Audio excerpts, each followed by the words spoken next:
नमस्कार दोस्तों, आप सभी का मेरे यूट्यूब चैनल सक्सेस विद ओम में हार्दिक स्वागत है। दोस्तों, जैसा कि एनसीईआरटी विज्ञान कक्षा 9 का जो अध्याय चल रहा था ऊतक टिश्यूज, तो उसी क्रम को हम आगे बढ़ाते हुए आज हम चलेंगे जंतु ऊतक के बारे में। पादप ऊतक मैंने आपको पहले बता दिया था। तो दोस्तों, जंतु ऊतक प्रारंभ करने से पहले एक अनुरोध है, आप पूरा वीडियो देखिएगा जिससे जंतु ऊतक आपको पूरी तरह समझ में आ जाए। तो चलते हैं जंतु ऊतक के बारे में। ऊतक, तो जैसा कि आप जानते हैं कि ऊतक कोशिकाओं के समूह को हम ऊतक कहते हैं, ठीक है। तो जंतु ऊतक यानी कि जंतु यानी जैसे हम, हमारे अंदर ऊतक कौन कौन से हैं और उनके क्या क्या कार्य हैं, वो क्या क्या कार्य करते हैं, तो उसको उदाहरण से समझते हैं। तो बात करते हैं जंतु ऊतक में, जैसे उदाहरण है रक्त। रक्त यानी खून और पेशियाँ, ये जंतु ऊतक के उदाहरण हैं। अभी मैं आपको डिटेल में चलूँगा, मैं आपको एक उदाहरण बता रहा हूँ अभी। रक्त भी एक आपका जंतु ऊतक है, ठीक है। ये संयोजी ऊतक का ही एक प्रकार है, ठीक है। अब रक्त या खून की बात करें तो ये, इसका कार्य क्या होता है हमारे शरीर के अंदर, इस ऊतक का हमारे शरीर के अंदर क्या कार्य है। यानी ये जो है हमारे शरीर के अंदर भोजन और ऑक्सीजन को सभी कोशिकाओं तक पहुँचाता है। यह शरीर के सभी भागों से अपशिष्ट पदार्थ को एकत्र कर यकृत तथा वृक्क तक, यकृत, लीवर, वृक्क, किडनी तक उत्सर्जन के लिए पहुंचाता है। तो ये था आपका संयोजी ऊतक के अंतर्गत जो रक्त है, रक्त ऊतक का कार्य, ठीक है। इसी प्रकार जो पेशी का कार्य क्या होता है, पेशी ऊतक का कार्य क्या है, यानी आपने देखा होगा जब कभी हम सांस लेते हैं तब हमारी छाती में एक गति महसूस होती है, हमें शरीर के अंग कैसे कैसी गति करते हैं, इसके लिए हमारे पास कुछ विशेष कोशिकाएं होती हैं जिन्हें हम पेशी कोशिकाएं कहते हैं। ये जो पेशी कोशिकाएं हैं ये आपकी फैलती हैं, सिकुड़ती हैं, जिसके कारण ये आपकी क्या करती हैं, गति करती हैं। तो फ्रेंड्स, चलते हैं हम आपका जंतु ऊतक के जो प्रकार में हम चलते हैं। जंतु ऊतक के जो प्रकार हैं प्रमुख रूप से एपिथेलियम ऊतक, संयोजी ऊतक, पेशी ऊतक और तंत्रिका ऊतक। ध्यान सुनिए क्या क्या कौन कौन से प्रकार हैं प्रमुख। एपिथेलियम ऊतक, संयोजी ऊतक, पेशी ऊतक तथा तंत्रिका ऊतक, ठीक है। तो चलते हैं हम आपका पहला एपिथेलियम ऊतक के बारे में। तो फ्रेंड्स, हम चलते हैं आपका एपिथेलियम ऊतक में। आप ये चित्र देख रहे होंगे यहाँ पर, ये पेशी रेशे का चित्र है, यानी पेशी कोशिकाओं का यहाँ पर चित्र है, पेशी ऊतक का चित्र आपका है, ये जो चित्र आप देख रहे हैं, ठीक है, ये वाला। अब हम चलते हैं एपिथेलियम ऊतक, ठीक है। एपिथेलियम ऊतक देखिए कहाँ पाया जाता है हमारे शरीर में और इसका प्रमुख कार्य क्या है। फ्रेंड्स, एपिथेलियम ऊतक हमारे शरीर में, जो हमारी त्वचा है, आप देख रहे होंगे हमारे शरीर के बाहर एक खाल है, इसको खाल को बनाने में जो है एपिथेलियम ऊतक की महत्वपूर्ण भूमिका होती है।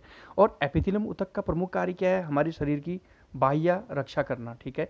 और सबसे बड़ी विशेषता है, ये जो एपिथेलियम ऊतक है ये हमारे शरीर के बाहर और अंदर दोनों जगह पाया जाता है। यानी कि शरीर के बाहरी अंगों की भी सुरक्षा करता है, शरीर के जो आंतरिक अंग हैं उनके बाहर भी आपके एक, यानी कि कवर की तरह चढ़ा होता है और उसकी रक्षा करता है।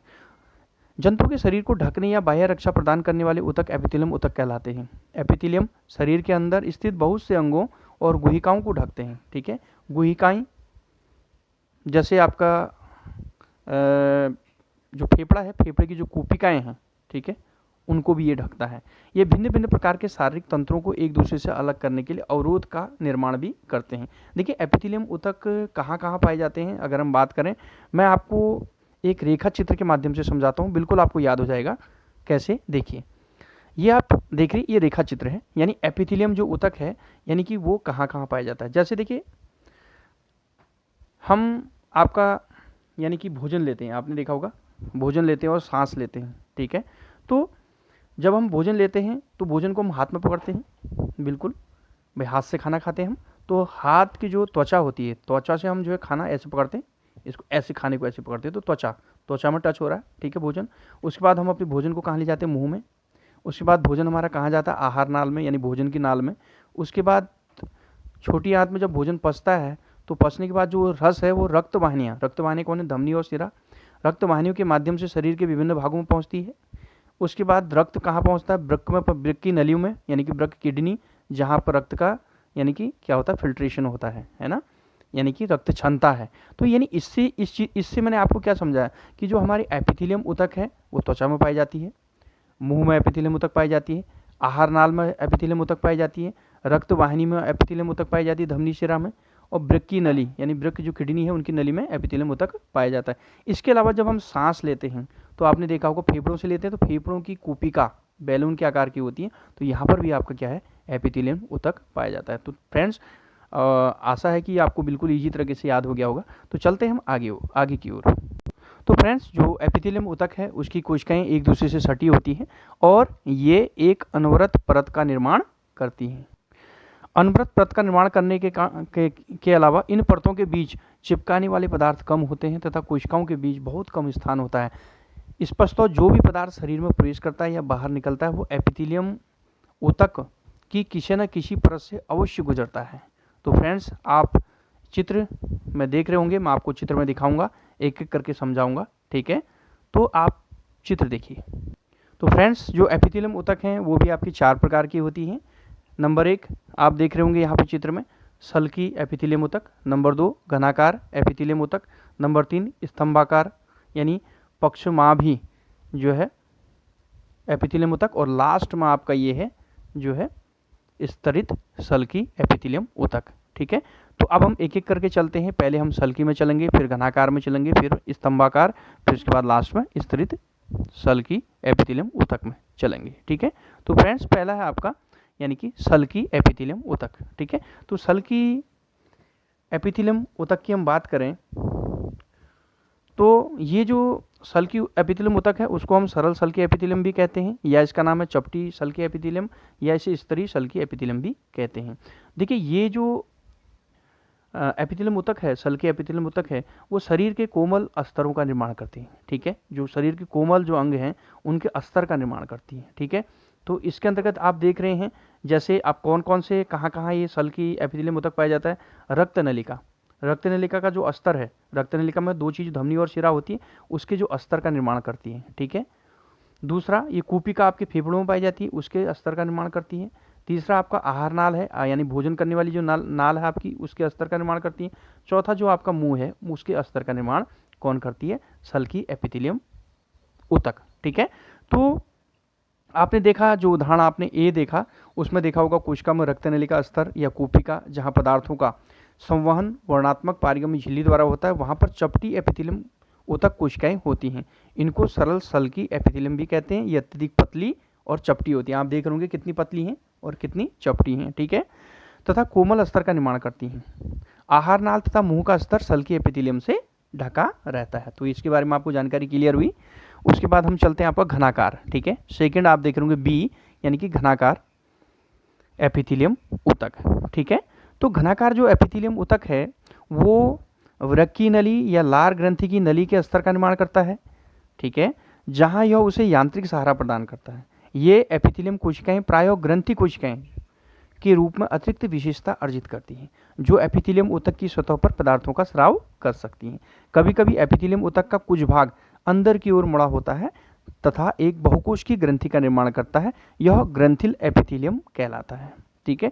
तो घनाकार जो एपिथेलियम है ऊतक है, आप ये देख रहे हैं चित्र घन के आकार का है, यानी ये वृक्क की नलियों में पाया जाता है और लार ग्रंथि के अस्तर में, जैसे मुंह में आपकी लार ग्रंथियां होती हैं उनके अस्तर का निर्माण यानी इसी एपिथेलियम ऊतक से होता है।